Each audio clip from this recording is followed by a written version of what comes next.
Ladies and gentlemen, na wasalimu mahali popote mlipo, hujambo.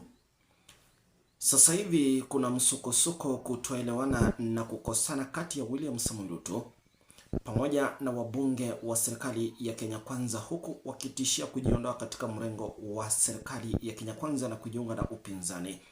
It is a very unfortunate information that President William Ruto right now is facing a very stiff and difficult situation in the State House.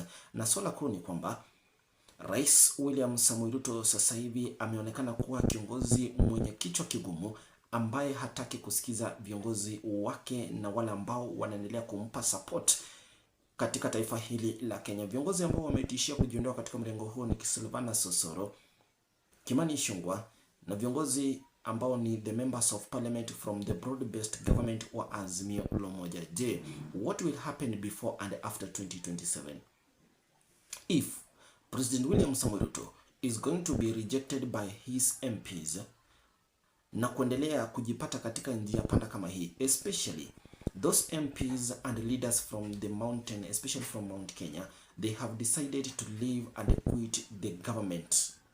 Je, ni swala la usaliti na ni kipi haswa kinaendelea kati ya rais na wale wabunge pamoja na the CS? Sasa hivi rais anaonekana kuwa kiongozi. Tumeanza kuona ya kwamba rais yeye ndiye yupo na shida kubwa, especially let's start from Gachagwa's impeachment, Moses Kuria's resignation, and Justin Muturi from his resignation as the CS from Mount Kenya. Je, unataka kuniambia ya kwamba viongozi hawa ambao wameresign kutoka Ruto's government wao ndio wabaya ama ni Ruto mbaya? Sasa hivi Rais Ruto ameonekana kuleta picha ya kwamba he is a reject to the people of Kenya. He is a reject to his MPs. He don't want to listen to MPs. He don't want to listen to those who are working under him, but he wants to be listened to those people who works under him and the Kenyans at large.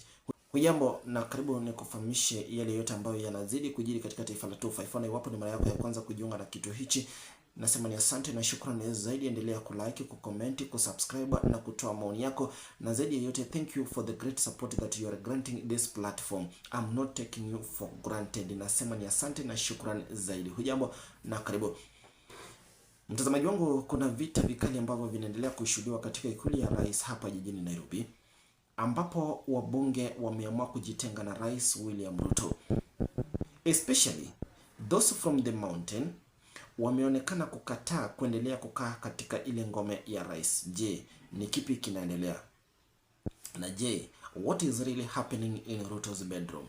And if this continues, remember Ruto is going to remain as a single candidate, is going to remain with few individuals in the government towards 2027 presidential election. And remember, this time's election is very crucial, is very important to President William Samoei Ruto. Na sasa hivi viongozi wa upinzani wameonekana kuwa na a competition that is giving President Ruto's government sleepless nights.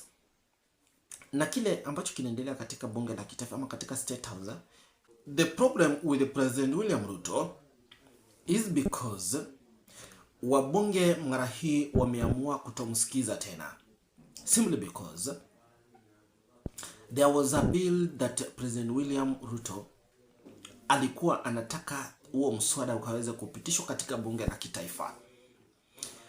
Na zaidi ya yote, fununu na taarifa za kijasusi zimearifu ya kwamba waliweza kukua na kikao katika ikulu ya rais kwa zaidi ya masaa matano, whereby baada ya kukubaliana ya kwamba they were going to pass that motion and vote yes, wabunge waliamua kumuomba Ruto kitu kidogo, and that is why Ruto alionekana kujawa na hasira sana na kukataa, huku akisema ya kwamba hana chochote cha kuwapa.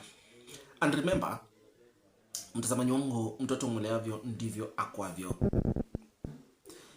Rais amekuwa akiwazoesha wabunge kuwapa kitu kidogo, amewazoesha kuwapa hongo, ndiposa mswada wowote unapopitishwa wana vote yes. hata kama huo ni mswada ambao utasaidia Mkenya ama umfaidi Mkenya, Ruto anawapa kitu kidogo. Remember, the impeachment of Rigathi Gachagua also was done with the same strategy, whereby the MPs and the senators were paid more than billions of money to impeach Rigathi Gachagua. And right now today, the MPs have demanded to be given something so that Ruto's plans and bills to be passed smoothly in Parliament. But this time round, President Ruto has rejected to give them something.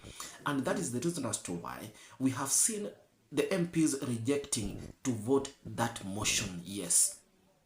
Jambo ambalo limemfanya rais kuonekana kuwa na hasira kubwa, and that is the reason as to why there was a complication, commotion, misunderstanding, disagreements, and a quarrel in the State House of Kenya last week. We have seen MPs in Parliament, especially from the broad-based government, complaining that Ruto has mentioned them, renamed them, remarked them, and blackmailed them by mentioning them as corrupt leaders, as corrupt MPs. And therefore, Kimani Ichung'wah decided to provoke the president by saying that President Ruto has no power to impeach them, but they have power to impeach president. And therefore, if this is going to continue till 2027 or before 2027, I predict Ruto will be a one-term president. And if these things are going to happen before 2027, President Ruto will have a very difficult time to pass and make decisions, especially in Kenya Kwanza coalition government, simply because each and every debate, each and every bill, each and every motion that Ruto wants to be voted for, or to any bill to be passed in Parliament, these MPs, regardless of that bill being good or not good, they are going to vote no. And this will make Ruto's movement decisions being difficult. And therefore, my question is, if this is what Ruto is doing, for sure, what Rigathi Gachagua has been telling Kenyans is that Ruto is not a friend. Ruto is somebody who can change anytime.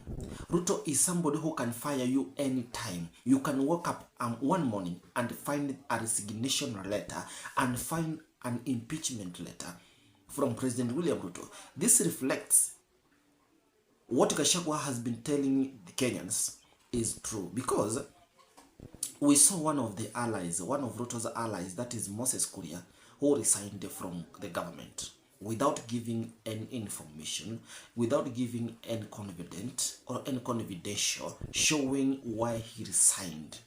Meaning, President William Ruto is somebody who cannot listen to someone. Even if you are a leader, hata uwe kiongozi yupi, you must listen to your juniors. But Ruto is seen not listening to his juniors. We saw what happened to Gloria Oroba.